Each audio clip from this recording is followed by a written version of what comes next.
자, 오늘 말씀은 요한계시록 13장입니다. 하영이 안녕. 안녕하세요. 자, 아이고. 자, 요한계시록 13장은 우리가 전에 몇 번 한 적이 있습니다. 네. 근데 오늘 하나님께서 말씀을 주셨고요. 또 하나님만의 방법으로 다시 한번 저한테 확인을 해주셨어요. 그러니까 찬송을 부를 때 요한계시록 13장이라고 마음을 주셨는데, 그러면은 확인을 해달라고 요청을 드렸는데 다시 한번 확인을 딱 해주셨어. 자, 내용을 볼게요. 도대체 무슨 내용이 있길래 하나님께서 오늘 이 말씀을 주시는지 한번 볼게요. 내가 요한이요, 사도 요한이 바닷가 모래 위에 서서 보니, 자, 장소가 어디입니까? 바닷가. 바다네요, 그쵸? 모래까지 있는 걸 보니 백사장인가 봅니다. 바다를 보고 있는 거죠. 바다를 딱 보고 있는데 한 짐승이 이 바다에서 올라온대. 짐승이 바다에서 이렇게 올라오는 거야. 그 뭐 괴수 영화 같은 거 보면은 막 고질라 막 이런 게 뭔지 알죠? 네. 바다를 막 가르고 큰 네, 그런 거 상상해도 좋아요. 한 짐승이 바다에서 올라오는데 머리가 7개야. 머리가 7머리고 또 뿔은 10개의 뿔을 가졌어. 그 뿔들에는 10개의 왕관이 있어요. 그 머리들은, 자, 아까 뭐 대가리가 몇 개라고 그랬죠? 7개의 대가리가 하나님을 모독하는 이름들이 다 있더라. 자, 일단 볼게요. 장소가 아까 바다라고 그랬죠. 바다를 보고 있는데 바다에서 한 짐승이 나왔다. 응? 그래서 이제 또 마지막 때는 바다에서 뭔가 오는구나. 네. 자, 성경은 친절하게 이 바다가 많은 물이 많은 거 그때 뭐라고 그랬었죠? 사람. 네. 아유, 정답맨이라서요. 네, 정확하게 정답을 기억하고 있군요. 알죠? 이 바다가 뭘 상징해요? 사람. 많은 사람들, 열방, 쉽게 얘기해서 지금까지 모든 수많은 피플 중에서 그 사람 중에서 한 짐승이 있는 거야. 근데 이 짐승의 모양을 보니까 머리가 7개인데 뿔은 또 10개야. 뿔에는 10개의 왕관이 있다는 거는 마지막 때 짐승이 총 몇 개의 나라가 된다? 10개의 나라라는 거야. 마지막 때 적그리스도가 통치하는 그 나라들의 특징은 총 10개의 나라로 권역을 나눠서 통치하게 돼요. 뭐 이건 성경 쪽 그게 아니지만 일루미나티 이런 애들이 마지막 때 지네들이 통치하는 거를 10개의 권역으로 나누는 걸 봤어. 진짜. 봤는데 궁금한 거, 우리나라 어디에 속해 있을지 궁금하지? 우리나라 어디에 속해 있냐면 중국에 속해 있어. 북한이랑 이렇게 같이 해가지고 중국에 속해 있어. 그러면은 뭐 어차피 이게 사탄의 계획이기 때문에 무조건 그대로 된다는 보기 힘들겠지만 지금 돌아가는 모든 형국을 봤을 때 그렇게 될 가능성이 매우 높다고 보여요. 왜 그러냐면 마지막 때 왕국들은, 그러니까 마지막 때의 나라들은 전부 다 사탄, 다른 말로 하면 적그리스도가 통치하기에 좋은 형태야. 적그리스도가 통치하기 좋은 형태가 어느 쪽일 것 같아? 자유민주주의일 것 같아? 철저하게 왕정일 것 같아? 그러면 왜 적그리스도는 자유민주주의가 아닌 왕을 하려고 그럴까? 따라해. 누굴 따라하는 것 같아? 하나님. 그쵸? 전제군주주의라고 하는데 쉽게 여기서 왕 맘대로 다 하는 거를 왕국이라고 그러잖아. 그치? 우리 옛날에 보면은 뭐 우리가 보진 못했지. 우리 역사 이런 걸 통해서 유럽에도 보면 안 좋은 풍습들이 있었는데 가장 안 좋은 것 중에 뭐냐면 초약권이라는 게 있었어. 그게 뭐냐면 쉽게 얘기해서 어떤 한 나라의 영주나 왕이 그 동네에서 결혼하는 여자의 첫날 밤을 다 가져가는 거. 양아치지. 뭔지 알겠어요? 그러니까 오늘 예를 들어서 개똥이랑 갑순이랑 결혼해. 갑순이랑 개똥이랑 결혼해. 그럼 갑순이 여자잖아. 그러면 일단 이 원래 남편이랑 첫날 밤을 보내기도 전에 그 지역에 누구에게 바쳐야 돼? 왕. 막 그런 말도 안 되는 법들이 있고 했었어. 어쨌든 그게 왕권이고 전제 군주주의.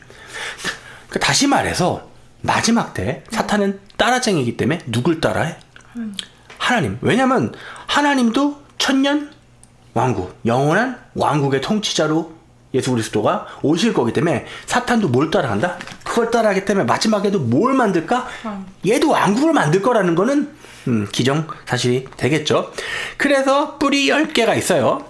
근데 이 대가리들이 다 어떤 대가리들이에요? 하나님을 모독하는. 그러니까 우리가 여기서 볼 수 있는 거는 사람들 열방에서 사탄의 적그리스도가 올라오는데 10개의 왕국과 그 다음에 7머리, 특히 그 중에서는 좀 뭐랄까?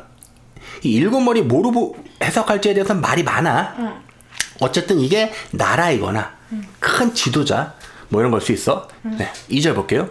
자, 그래서 그 짐승을 지금 계속 보고 있는데 짐승이 표범 가두 같은데 발은 곰의 발을 가졌고 입은 또 사자의 입 같은데 용이 자기의 능력과 자리와 큰 권세를 그 짐승에게 주더라. 다시 말해 이 마지막 때의 나라는 그동안 있었었던 모든 적그리스도 왕국의 특징을 한 번에 다 가지고 있는 그런 형태라고 보면 돼. 3절 볼게. 또 내가 보니 그의 머리들 가운데, 그 짐승이 머리가 많았었잖아, 그지? 머리들 가운데 하나가 상처를 입어서 죽게 된 것 같았으니. 내용 알죠? 죽게 된 줄 알았는데 그의 치명적인 상처가 나으니 온 세상이 이상하게 여겨서 그 짐승을 따르더라. 마지막 때 적그리스도의 가장 중요한 특성 중에 하나야. 뭐라고? 죽었는 줄 알았는데 살았다. 그래서 많은 사람들이 죽었다 살아나는 일을 굉장히 주목하고 있는데 정치적으로 다르게 해석해보니까 이게 그냥 죽고 사는 문제가 아니라 정치적 생명이 위험했다. 끝났다가 다시 회복한 거로 하면은 그러면 생각나는 인물이 하나 지금 있어요. 네, 대통령이 아니었다가 다시 대통령으로 돌아와서 오자마자 난리를 치고 있죠. 네, 온 세상이 기이 여겨 그 짐승을 따르더라. 사람들이 그 짐승에게 누구에게? 그 짐승에게 권세를 준 용에게. 용은 사탄이야. 그러니까 이 짐승은 누구의 권세를 받아서 휘두르는 거냐면 사탄. 그러니까 적그리스도가 결국은 사탄의 앞잡이 노릇을 하는 거야. 그쵸? 경배하고 또 그 짐승에게도 경배하며 말하기를 누가 그 짐승과 같으며 누가 감히 그와 더불어 싸울 수 있으려. 한마디로 얘랑 싸워서 이길 놈은 아무도 없다라고 하더라. 그 짐승이 큰 일들과 모독하는 말들 누구를? 하나님을. 하는 입을 받았으며 또 42달 동안 활동할 권세를 받았더라. 사실 이 권세를 주신 분은 하나님이 허락하신 거야. 그쵸? 자, 여기까지. 그 짐승이 뭔 짓을 하면 입을 쫙 벌려갖고 하나님을 대적해. 모독하니까. 그치? 하나님을 대적하여 모독하되 그의 이름과 그의 성막과 하늘에 거하는 자들을 모독하더라. 뭐라고요? 하나님을 대적해. 그리고 하나님이 성막을 대적해. 그리고 어떤 자들? 하늘에 거하는 자들. 하늘에 거하는 자들이 누굴까? 천사? 아니. 천사일 수도 있지. 그치? 그럴 수도 있어. 근데 딱 보니까 누구인 것 같아, 하는 생각에? 그러니까 올라가신 분들, 그죠? 네, 올라가신 분들이. 그러니까, 이 적그리스도가 통치를 완전히 받게 되면 그 전에 이미 올라가신 분들이 있다는 거지. 왜냐면은, 누구? 적그리스도가 성도들과 싸워서 그들을 이기는 권세를 받았거든? 응? 그래서 모든 족속과 언어와 민족을 다스리는, 한마디로 모든 열방, 지구에 있는 모든 족속과 전부 다 다스리는 권세를 받았어. 누구한테? 그것도 하나님께. 왜냐면 하나님께서 허락하지 않으신 일은 그 어떤 것도 진행이 될 수 없다는 거야. 세상의 기초가 놓인 이래로 죽임당한 어린 양의 생명책에 그들의 이름이 기록되지 못하고 땅에 사는 모든 자는 그에게 경배할 것이라. 자, 이거 굉장히 중요한 거야. 뭐라고? 생명책에 이름이 기록되지 못했는데 땅에 살면 다 다 그한테 경배한대. 그러면 다른 말로 바꾸면 생명책에 기록되었는데 땅에 사는 자들이 있다는 거지. 그죠? 또는 생명책에 기록되었는데 아까 미리 얘기했듯이 하늘에 사는 사람들도 있다는 거지. 그쵸? 자, 그러면서 9절에 누구든지 귀 있는 자는 들을지어다. 이게 문학적 장치라고 그랬지. 중요한 말 하기 전에 한번 타임쇼 나중부터 중요한 말 할 거야. 포로로 삼는 자는 그도 포로가 될 것이요. 칼로 죽이는 자는 그도 칼에 죽게 될 것이라. 잡혀가는 사람이 있고 칼에 죽는 자들이 있지. 근데 이 두 케이스 다 포함해서 여기에 성도들의 인내와 믿음이 있느니라. 자, 이거 뭐라고 그랬죠? 구원받는 두 가지 형태라고 그랬죠. 생명책에 기록된 자들이야. 근데 포로로. 누구의 포로? 하나님의 포로로 미리 잡혀가는. 왜냐면 하나님의 왕국이 진격하는 거든. 그러면 두 개의 왕국이 어떻게 되는 거야? 부딪히는 거야. 맞지? 근데 지금 우리는 정확히 따지면 어느 쪽 속해서 살고 있어? 적그리스도가 차지하게 될 왕국에 살고 있지. 근데 하나님의 나라가 진격해서 미리 사람들을 잡아가면 그 사람들을 뭐라고 그래요?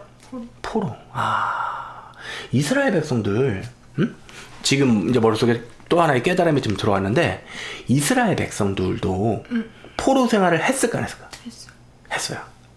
근데 이스라엘 사람들 중에 포로 생활을 했던 사람들의 특징이 뭔지 알아? 살았어. 왜? 포로니까. 시체를 포로로 삼는 경우는 없잖아. 근데 누가 죽었냐면 예루살렘에 끝까지 항전하겠다고 버티던 애들은 다 죽었어. 어떻게 돼서? 칼로? 다 죽었어. 그러니까 이 예루살렘의 그림자가 우리에게 철저하게 뭐를 보여주는 거야? 마지막 때일을 다시 한번 확인시켜 주는 거야. 뭔 말인지 이제 이해가 좀 돼요? 이거 끄떡끄떡하네. 그것도 지금 알게 되었어. 뭔 말이냐면 이스라엘은 모든 구원받는 백성의 그림자여야만 해. 그래서 나는 무슨 포로가 구원이야? 했더니 마지막 때 어떻게 되는 거야? 그 당시에는 바빌론 왕국이었지만 마지막 때 이 나라의 왕국, 적그리스도의 왕국을 침노하는 왕국은 어느 나라의 왕국이야? 하늘나라의 왕국이야. 그치? 그 하늘나라의 포로가 되는 건 좋은 거야, 나쁜 거야? 엄청 좋은 거지. 그리고 그게 유일하게 살아서 주를 볼 수 있는 방법이잖아. 이해되죠? 근데 남았어. 그러면 하늘나라의 백성이 되려면 나머지 방법은 뭐가 되는 거야? 죽어야 되는 거야. 그래서 포로로 삼는 자는 그도 포로가 될 것이요. 칼로 죽이는 자는 그도 칼로 죽게 될 거라는 거야. 여기에 다시 말해 이 포로가 됨과 칼로 죽임당하는. 왜냐면은 적그리스도의 통치 아래 들어갔는데 하나님의 생명책에, 어린 양의 생명책에 기록된 자들은 어떻게 된다고? 뭐라고 했어? 기록되지 못하고 땅에 사는 모든 자는 다 경배. 근데 기록됐어. 경배할까 안 할까? 안 해. 경배 안 하면 어떻게 돼? 죽어. 뭐에 죽어? 칼에 죽어. 이 구절에 지난번에 풀렸었죠. 이미 풀렸던 구절이에요. 자, 오늘은 다시는 여기보다는 또 내가 보니 다른 짐승이 땅에서 올라오는데 어린 양처럼 두 뿔을 가졌으며 용과 같이 말하더라. 그가 자기 앞에 있던 첫째 짐승의 모든 권세를 똑같이 행사하고 또 땅과 거기에 사는 자들로 하여금 치명적인 상처를 치유받은 그 첫 번째 짐승에게 경배하도록 시켜. 또 큰 이적들을 행하는데 심지어는 사람들 앞에서 불을 하늘에서 땅 위로 내려오게 하더라. 하여가 지금 의미심장한 표정을 또 지었죠. 네, 왜요? 뭘 알 것 같아요? 아니요. 아까 예배드리잖아요. 예배드리는 얘기했었죠? 네. 지금 실시간으로 우리나라 지금 산불 나고 있죠? 네. 그냥 팩트만 얘기해 볼게요. 네. 산불에 대해서 좀 아시는, 그치. 지금 또 내가 또 산불 권위자야. 뭔 말씀하시는지 알면, 네. 제가, 네. 군대를 좀 이상한 데서 보냈어요. 네. 처음 얘기하는 것 같은데, 산불 끌어 다녔습니다. 네. 공익이었고요. 산불 요원으로 근무했어요. 자, 그러면 권위자 맞아요, 안 맞아요? 네. 권위자 맞죠? 산불 지진하게 열심히 꺼본 사람의 입장으로서 얘기하건데 산불 조심 기간이라는 게 있어. 그게 언제냐면 나무들이 바짝 마르는 시기야. 응? 뭐라고요? 바짝 말해. 나무들이 바짝 마르는 시기야. 그래서 그게 언제 그게 빨간 그때는 진짜 막 낙엽 이런 것도 막 바짝 그래서 조금만 물이 붙은 구르면은 확 퍼진단 말이야. 근데 이게 언제 해제가 되냐면 봄이에요. 왜냐면 봄에는 나무들이 그 수맥에서 물을 다 끌어올리기 때문에 그 안에까지 다 뭐가 차 있냐면 물이 차 있어. 그러니까 지금 산에 있는 나무들은 불 붙기에 좋은 나무일까 아니면 이제 곧 다 파릇파릇한 초록색 잎을. 근데 신기하지? 이런 시기에 불이 났네. 왜 날까? 오늘 읽었잖아. 큰 이적들을 행하는데 사람들 앞에서 뭐를 내려고 한다고? 불을. 우리는 단순히 막 이런 걸 생각한단 말이지. 불이 물론 그것도 가능성이 있어요. 왜냐면 적그리스도가 완전히 통치하는 경우에는 본보기로 계속 보여줄 거야. 그걸 뭘?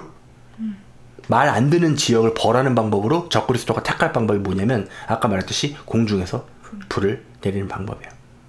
자, 지금은 어떤 시대를 살고 있냐면 어느 정도의 과학기술이냐면 위성 정도 고도에서 레이저를 통해서 자, 우리 지금까지 여러 가지 그런 뉴스 통해서 레이저 무기가 실용화됐다는 거 우리 오피셜하게 떴을까요? 안 떴을까요? 떴어요. 이미 떴어요. 심지어 우리나라도 레이저 무기를 보유하고 있어. 근데 재미난 게 뭐냐면 지난번에도 그랬지만 우리 강원도 쪽에도 큰 산불이 난 적이 있었거든? 그때 기억나지? 갔었는데. 근데 재미나게 근처에 있는 나무들은 멀쩡한데 집만 타고 그런 것들을 많이 봤었지. 그래서 아빠 이상하다 그랬지. 왜? 산불이라면 주변에 있는 나무들이 다 불타서 옮겨 붙어야 되는 건데 나무들은 멀쩡한데 뭐만 타 있어? 집만 타 있고. 그 다음에 미국도 엄청난 뭐 산불 막 있었고 했잖아. 우리나라처럼. 그때도 어떤 일이 많이 있었냐면 차가 녹았는데 어떻게 됐냐면 그 강철이 녹아서 이렇게 물로 변했다가 다시 굳은 거 알지? 그 흔적들이 엄청나게 많이 보였어. 자, 그래서 아빠는 지금에 있는 일련의 이 모든 것들이 오늘 읽은 이 요한계시록의 13장 13절을 미리 보여주고 있는 거라고 생각해. 그럼 뭐야? 다른 말로 하면 뭐야? 적그리스도가 이미 활동을 하고 있다. 우리가 지금 살아가고 있는 시기가 어떤 시기라는 걸? 근데 정말 여기 13장에 있는 건 모든 게 본격적으로 일어나지는 않은 것 같아. 왜냐면 아직 하늘에 있는 자들이 없잖아. 그럼 다른 말로 바꿔볼까? 일단 본문 다 보고요. 14절부터 얼마 안 남았어요. 그가 누구? 적그리스도가 두 번째 적그리스도가 짐승 앞에서 행할 권세를 받아 그 같은 기적들을 통하여 땅에 거하는 자들을 미혹하며 또 땅에 거하는 자들에게 말하기를 아까 그 짐승을 위해서 형상을 만들어야 한다고 하더라. 뭐라고? 형상. 자, 마지막 때 가장 큰 특징은 뭐냐면 이 형상을 숭배시키는 거야. 그래서 이 형상이 뭔지 모르겠는데 생명을 주는 권세를 받았어. 그 짐승의 형상으로 뭘도 하게 만드냐면 말도 하게 만들어. 그리고 그 짐승의 형상에게 경배하지 아니하는 자는 다 죽이도록 하니라. 그가 모든 자, 즉 작은 자, 큰 자, 부자나 가난한 자, 자유자나 종이나 그들의 오른손이나 이마에 표를 받게 하고 그 표나 그 짐승의 이름이나 그의 이름의 숫자를 지닌 사람을 제외하고는 아무도 사거나 팔 수 없게 하더라. 우리 많이 읽어서 잘 알죠? 지혜가 여기 있으니 지각이 있는 자는 그 짐승의 숫자를 헤아려 보라. 그것은 한 사람의 숫자이니 그의 숫자는 666이라. 이거에 대해서 굉장히 많이 생각을 해보고 했었는데 이제 거의 이거에 대한 정체가 다 드러나는 것 같아. 이 두 번째 짐승 그리고 이 형상의 정체는 뭐냐면 로봇입니다. 하야가 그렇게 무서운 로봇이에요. 그리고 로봇이 어떻게 말을 해? 라고 물으신다면 지금 하고 있어요? 안 하고 있어요? 이미 로봇이 말을 하고 있죠. 그리고 AI가 이 로봇에 엄청난 파워를 주고 있죠. 사람들이 특이점이라고 말을 하는데 특이점이 뭐냐면 쉽게 얘기해서 기술의 속도가 너무 빨라서 그래프가 갑자기 기울기가 있잖아. 거의 무한대로 수렴해버리는 그 현상을 얘기하는 거야. 과거에는 사람들이 전부 다 소프트웨어 프로그램을 하고 코딩을 짜고 했다고 한다면 지금은 뭐가 짜는지 알아? AI가 직접 짜. AI가 AI를 발전시키는 세상을 살고 있어. 근데 AI는 쉬나 안 쉬나? 안 쉬어. 쉬지 않지. 그치? 쉬지 않고 있어. 자, 근데 이 AI도 사실 문제가 하나 있어. 뭐가 문제일 것 같아? 뭐가 문제야? 뭐가 문제냐면 컴퓨팅 파워. 다시 말해 우리가 슈퍼컴퓨터 이런 것들은 뭐가 필요할까? 많은 연산을 해야 되잖아. 그치? 엄청 많은 연산을 해야 되는데 연산을 하자니 그 데이터 센터와 이런 것들이 물론 뭐 구글이나 이런 데 슈퍼컴퓨터 다 많이 있지만 턱없이 부족해. 근데 사탄은 그 컴퓨팅 파워를 이미 해결할 방법을 이전부터 하고 있었어. 하긴 알지? 뭔지 알지? 뭘 것 같아? 마지막 때 이 AI의 컴퓨팅 파워를 담당하게 될 거면 사람들의 뇌야. 이걸 분산 컴퓨팅이라고 하고요. 다른 말로 하면 양자 컴퓨터라고 해요. 사람들이 컴퓨터가 된다고? 사람들이 뭔 소린가? 근데 이게 충분히 가능하다는 건 이미 증명이 됐고 우리 인간의 뇌는 한 명 한 명이 가능성이 엄청. 그지? 사탄이 그 사실을 알까 모를까? 그치? 그러면 뭐를 하고 싶은 거냐면 이 세상 사람들을 다 하나로 커넥팅, 여기서 많이 들은 소리죠? 연결하고 싶은 거야. 뭐를 통해서? 지금까지 우리가 했던 그 일을 통해서. 그렇게 해서 사람들이 마지막 때의 특징이 쉬지도 못해. 여기서 쉬지를 못한다는 건 그들의 뇌가 쉬지 못한다는 거야. 마지막 때 그들의 뇌를 무엇이 관장하겠어? AI가. 이해됐어요? 그래서 뭐라고 그래요? 그 짐승의 형상으로 말도 하게 하고 그 짐승의 형상에게 경배하지 아니하는 자는 다 죽이도록. 그러니까 마지막 때 이 표를 받는다는 것 자체가 무엇을 의미하는 거냐면 그들의 뇌가 다 짐승에게 굴복되어 버리는 거야. 참 사탄 무서운 게 말이야. 응? 이거조차도 하나님 흉내내는 거 알아. 왜 이게 하나님 흉내내는 것 같아? 우리 신자들, 하나님을 사랑하는 자들은 원래 누구에게 다 끌려 있어? 뭘 통해서? 영으로. 그래서 우리가 하나님께 영으로 대화를 할 수 있고 예배를 할 수 있고 항상 원래 하나님께서 완벽하게 창조하신 이 피조물 세계는 성령과 항상 동행함으로써 우리가 원래 커넥팅 되어 있어야 돼. 인간의 창조 목적이 그래. 근데 사탄 이놈의 새끼는 뭘 통해서? AI를 통해서 인간을 연결시키길 원해. 그러니까 급이 떨어지는 거야. 근데 어쨌든 뭘 통해서? 자기들의 기술을 통해서 인간들. 그래서 이런 내용을 가지고 영화들이 수도 없이 많이 있었지. 대표적으로 매트릭스란 영화에서는 사람들이 다 어떻게 돼 있어? 기계에게 에너지를 주고 있는 그런 모습으로 묘사가 됐어. 그러니까 사람이 태어나자마자 어떤 캡슐 속에 딱 들어가. 그 다음에 사람이 뭔가 생각을 할 때마다 이렇게 미세의 전류가 생긴대. 실제로 그래.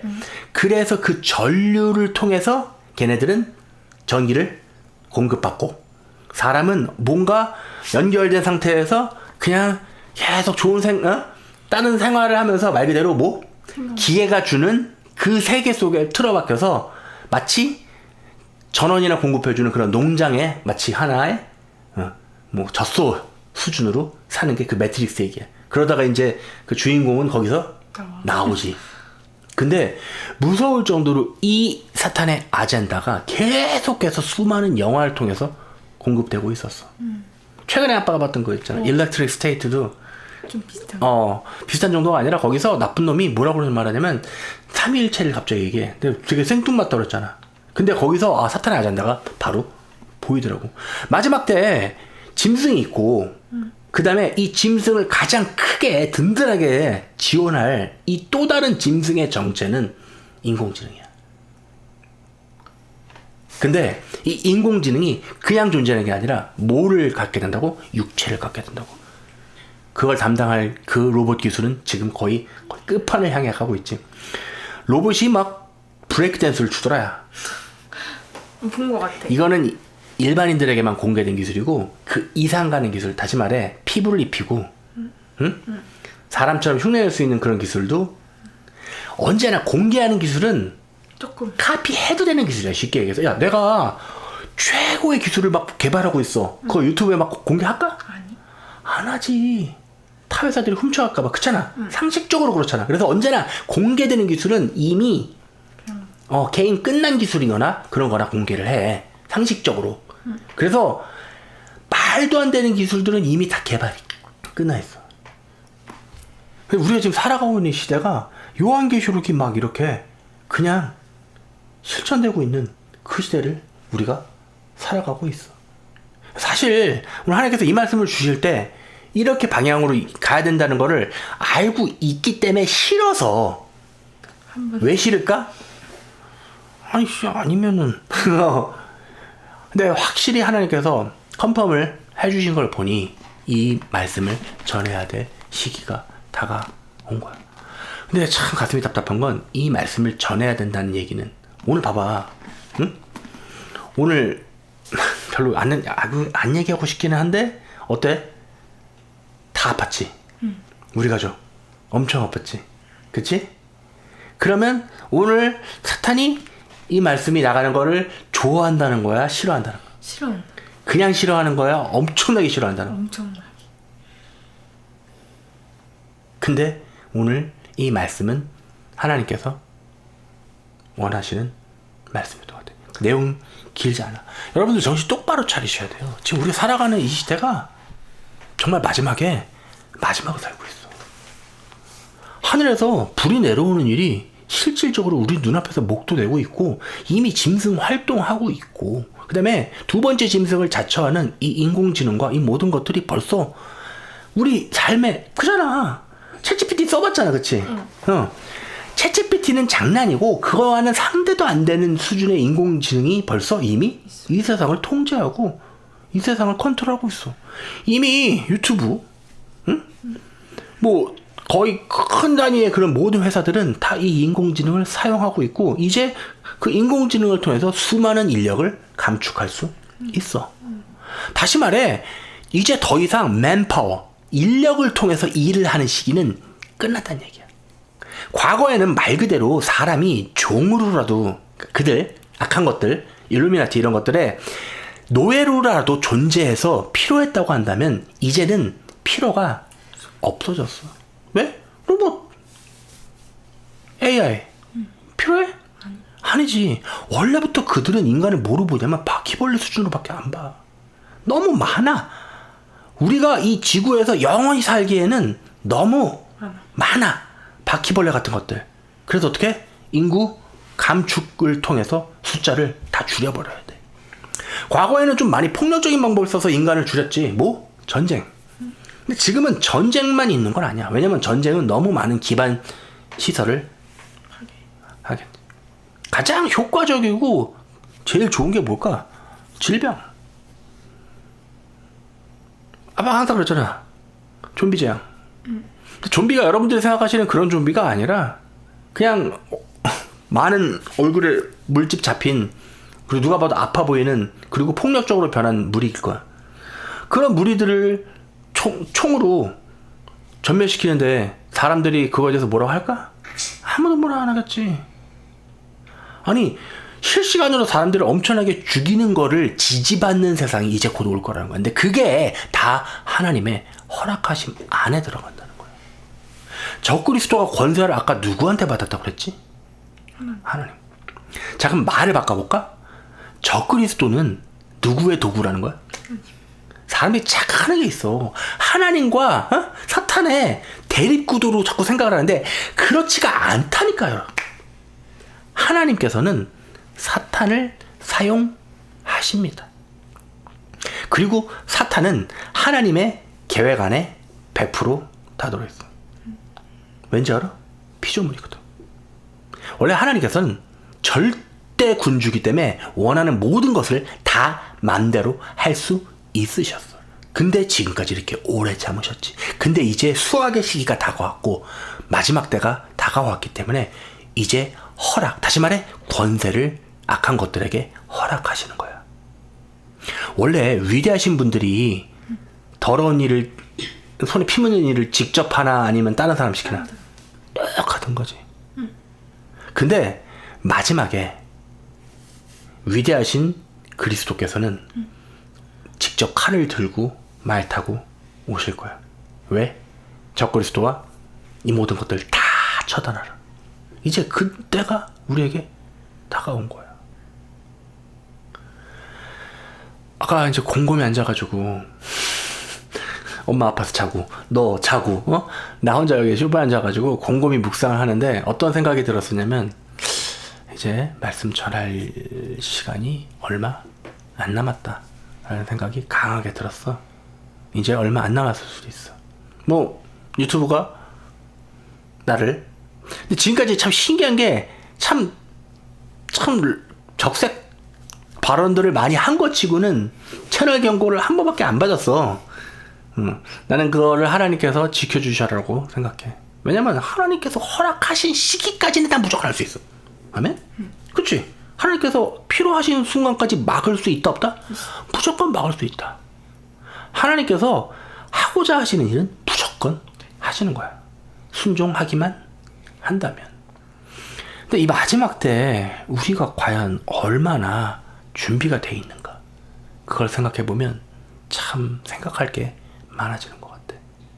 사실 우리가 준비할 수 있는 건 엄밀히 따졌을 땐 있을까? 없어. 내가 뭘 열심히 내고 내가 눈물 흘리면서 회개하고 기도하면 뭔가 되는가? 솔직히 돼요?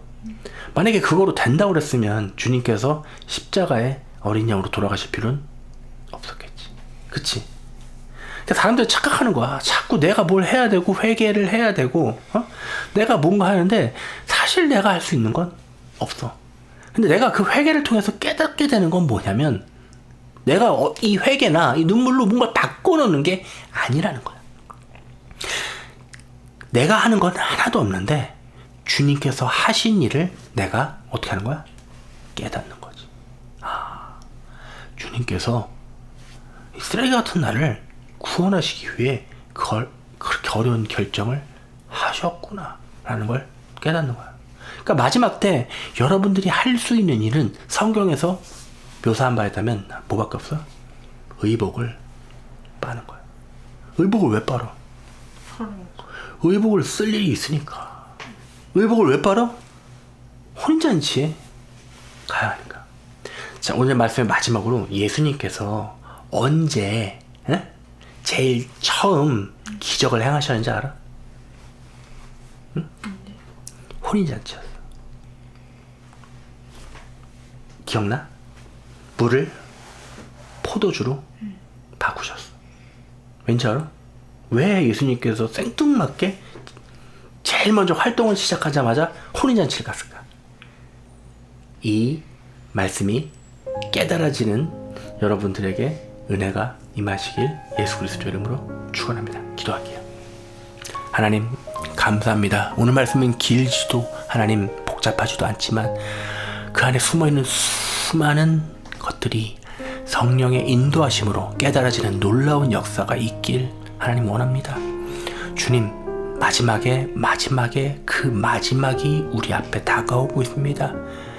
주님께서 계획하신 그 모든 그대로 다 이루어짐을 하나님 우리가 실감합니다.